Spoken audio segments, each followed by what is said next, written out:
Ֆրանսիայի նախագահ Էմանուել Մակրոնը հայերեն գրառում է կատարել Ինստագրամի էջում Հայաստանի վարչապետ Նիկոլ Փաշինյանի հետ հեռախոսազրույցից հետո։ Մակրոնը գրել է, որ զրույցի ընթացքում ինքը վերահաստատել է Ֆրանսիայի աջակցությունը Հայաստանի եւ Ադրբեջանի միջև խաղաղության գործընթացին, որը պետք է շարունակի շոշափելի արդյունքներ ապահովել ի շահ տարածաշրջանի ժողովուրդների։ Ես նաեւ վերահաստատել եմ Ֆրանսիայի աջակցությունը Հայաստանի կողմից ընտրված Եվրամիության հետ մերձեցման գործընթացին, գրել է նա։ Աշխատանքային այցով Իրանում գտնվող տարածքային կառավարման եւ ենթակառուցվածքների նախարար Դավիթ Խուդատյանը հանդիպել է Իրանի ճանապարհների եւ քաղաքաշինության նախարար Ֆարզանե Սադեղի հետ, քննարկվել է Հայաստան-Իրան պետական սահմանին Արաքս գետի վրա երկրորդ կամրջի կառուցման նախաձեռնությանը վերաբերող հարցը։ Դրա իրականացումը ըստ հանդիպման արդյունքների կբարձրացնի երկու երկրների միջև տրանսպորտային թողունակությունը եւ կնպաստի տնտեսական համագործակցության հետագա զարգացմանը։ Հայտնի չէ արդյոք նաեւ Թրամփի ուղու հարցնել է քննարկվել, թե ոչ։ Իսկ Իրանի էներգետիկայի նախարարի հետ հանդիպմանը քննարկվել է դեպի Վրաստան եւ Ռուսաստան էլեկտրաէներգետիկ միջանցքներ ստեղծելու հարցը։ Մեհրի փոխանցմամբ իրանցի պաշտոնյան բարձրացրել է Մեհրի հիդրոէլեկտրակայանի կառուցման հարցը։ Խուդատյանը հայտարարել է այս էլեկտրակայանի շինարարության հարցում համագործակցելու պատրաստակամության մասին։ Նշվել է նաեւ, որ օմանական ընկերությունը պատրաստակամություն է հայտնել ֆինանսավորել եւ իրականացնել Մեհրի էլեկտրակայանի կառուցման նախագիծը։ Հուլիսի 25-ին Երևանի քաղաքապետարանի աշխատակազմի հասարակական կարգի պահպանության ծառայությունն ուժեղացված հսկողություն է իրականացրել Ավանում եւ Դավթաշենում, առգրավելով մայթերին վաճառվող ապրանքները։ Մասնավորապես Ավանում առգրավել են մոտ 3 տոննա 200 կիլոգրամ տարբեր ապրանքատեսականի, ինչպես նաեւ թվով 300 ծաղիկ, իսկ Դավթաշենում մոտ 3 տոննա 600 կիլոգրամ ապրանքատեսականի։ Ունեք խանութ։ Պարոն Մանամիկյան, սենց դրած ինչեր որ հասրեք ներս տարած։ Դրախտերին ցավոք պայտագլմա տեղ չկա։ Պետք է։ Բերում է սենքան ապրանք, ինչքան բավարարում Արգանուս Գրիգորյանը։ Գրիգորյան ջան։ Ինչքան բավարարում է խանութի տարածքը։ Ամեն օր լինել է հսկողության տակ։ Նույնիսկ այս աստիճանների վրա դիչ դնեք։ Ներս այդ։ Ներս է, հիմա չի եթում, այսքանը ինչ կա կար գրավում։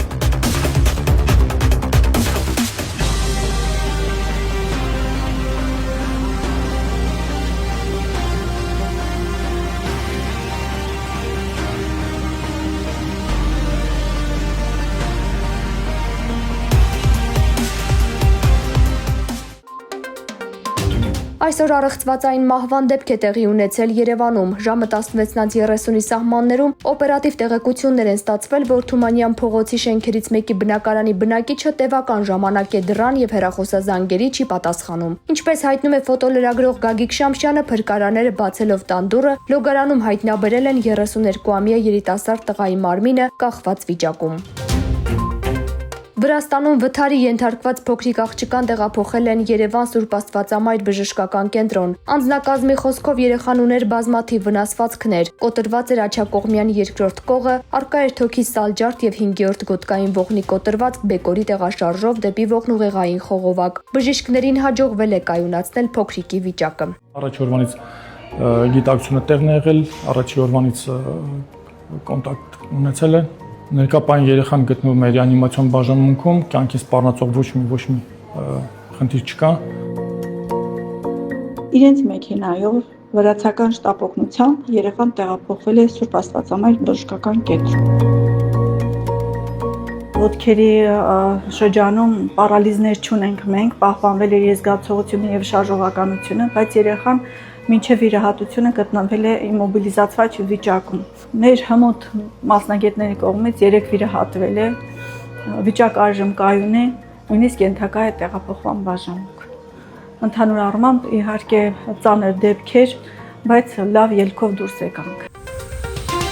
Ռուսաստանի նախագահ Վլադիմիր Պուտինը ստորագրել է օրենք, ըստ որի աշխատանքային միգրանտների երեխաները 18 տարին լրանալուց հետո պարտավոր կլինեն լքել երկիրը կամ 30 օրվա ընթացքում ձևակերպել սեփական աշխատանքային արտոնագիրը։ Իսկ մինչև չափահաս դառնալը ծնողը պարտավորվում է յուրաքանչյուր երեխայի հաշվառմամբ վճարել ֆիզիկական անձանց եկամտահարկի ֆիքսված կանխավճարը։ Եթե աշխատանքային արտոնագիրը չի երկարաձգվում կամ չեղարկվում է, ապա օտարերկրյա քաղաքացին երեխաների հետ միասին պետք է 15 օրվա ընթացքում լքի Ռուսաստանը։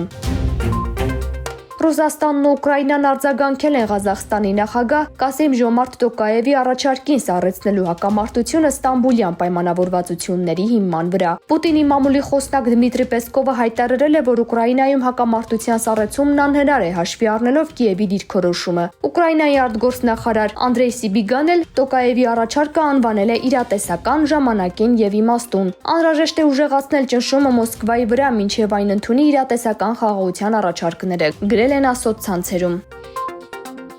Նոր լարվածություն է առաջացել Իրանի եւ Ուկրաինայի միջև։ Իրանի արտգործնախարարությունը հաստատել է, որ Ուկրաինան հարձակվել է Կասպից ծովում գտնվող իրանական առևտրային նավի վրա։ Հարձակման հետևանքով 1 մարդ զոհվել է, մի քանիսը վիրավորվել են։ Արտգործնախարարությունից հայտնել են, որ պաշտոնական Թեհրանն իրեն իրավունք է վերապահում պատասխան գործողություններ ձեռնարկել։ Հիշեցնենք, որ ավելի վաղ Ուկրաինայի նախագահ Վլադիմիր Զելենսկին հայտարարել էր, որ հարվածներ են հասցրել Ռուսաստանի եւ Իրանի միջև ռազմական բեռների փոխադրմանը ներգրավված նավերին։ Այսօր արդեն Իրանի արտգործնախարարությունը հրավիրվել Ուկրաինայի ժամանակավոր հավատարմատարը։ Նրան է փոխանցվել Իրանի բողոքը Կասպից ծովում տեղի ունեցած միջադեպի վերաբերյալ։ Իրանի արտգործնախարարն այս հարձակումը քննարկել է նաև Եվրոպական միության արտաքին գործերի եւ անվտանգության քաղաքականության հարցերով բարձր ներկայացուցիչ Կայա Կալասի հետ։ Արարչին զգուշացրել է Եվրամիությանը Կասպից ծովում իրանական նավի վրա Ուկրաինայի հարձակման անկանխատեսելի հետևանքների մասին։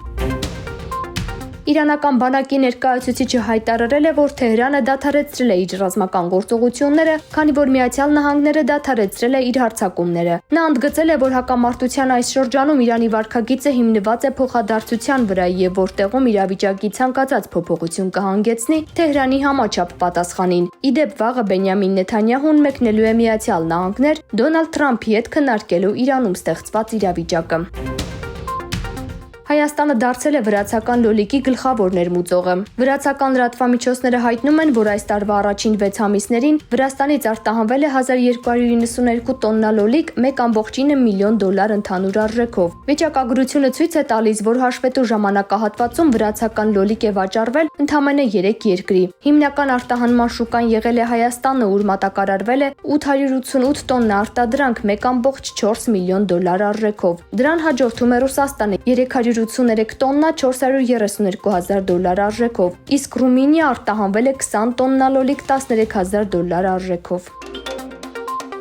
Հուլիսի 25-ի երեկոյան Բեռլինի ԼԳԲՏ համայնքի մարդաշատ միջոցառման ժամանակ սպիտակ մեքենան մխրճվել է մարդկանց մեջ։ Զանգվածային վրաերթի հետևանքով մի կին մահացել է եւս 16-ը մարմնական վնասվածքներ ստացել։ Վարորդը դեպքի վայրից դիմել է փախուստի, չի բացառվում, որ նա նաեւ մի քանիսին դանակահարել է։ Ոստիկանությունը պարզել է շքերթի վրա կատարված վրաերթի կասկածյալ ինքնությունը։ Ըստ իրավապահների որոնվում է 21-ամյա մի երիտասարդ, որը կապված է իսլամիստների հետ։ Գերմանիայի կանցլեր Ֆրիդրիխ Մերցը մարդկանց վրաերթը անվանել է նողկալի հանցագործություն։